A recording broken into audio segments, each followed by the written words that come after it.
اعوذ باللہ من الشیطان الرجیم بسم اللہ الرحمن الرحیم۔ ناظرین کرام السلام علیکم۔ آج کل تلاوت کر رہے ہیں سورہ ہود کی، ذکر ہو رہا ہے قوم لوط کا۔ آخری پچھلی نشست کو ایک بار دوبارہ دیکھ لیجئے، کیونکہ اس آیت نمبر 81 مکمل نہیں ہو سکی تھی۔ اس کے ساتھ اس کو کنیکٹ کریں، آج کی آیت ہوں گی تو 81 کا کچھ حصہ اور 82 83۔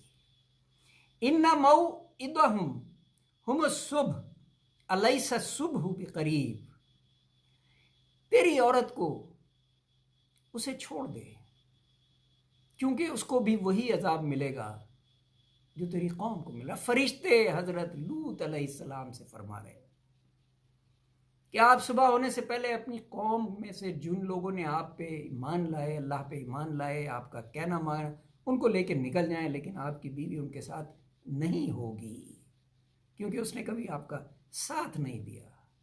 صبح ہونے سے پہلے نکل جائیں، پیچھے مڑ کے کوئی نہ دیکھے، اور صبح دور نہیں نزدیک ہے۔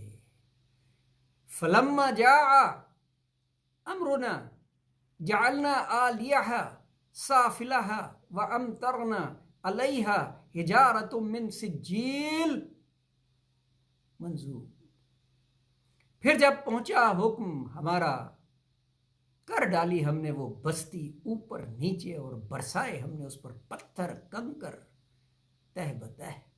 جی ہاں، اللہ تعالیٰ کا جب عذاب آتا ہے کسی بھی قوم پر تو وہ مختلف طریقے سے آتا ہے۔ کبھی سیلاب آتا ہے، کبھی سمندر میں قوم ڈوب جاتی ہے، کبھی پتھروں کی بارش ہوتی ہے،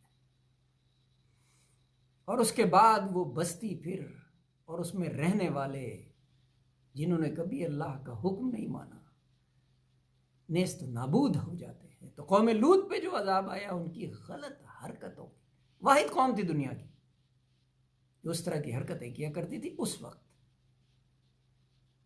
تو آج بھی ہم میں کچھ لوگ وہ حرکتیں کرتے ہیں اور بے خبر ہیں اس بات سے کہ عذاب آئے گا جیسے قوم لوط پر آیا۔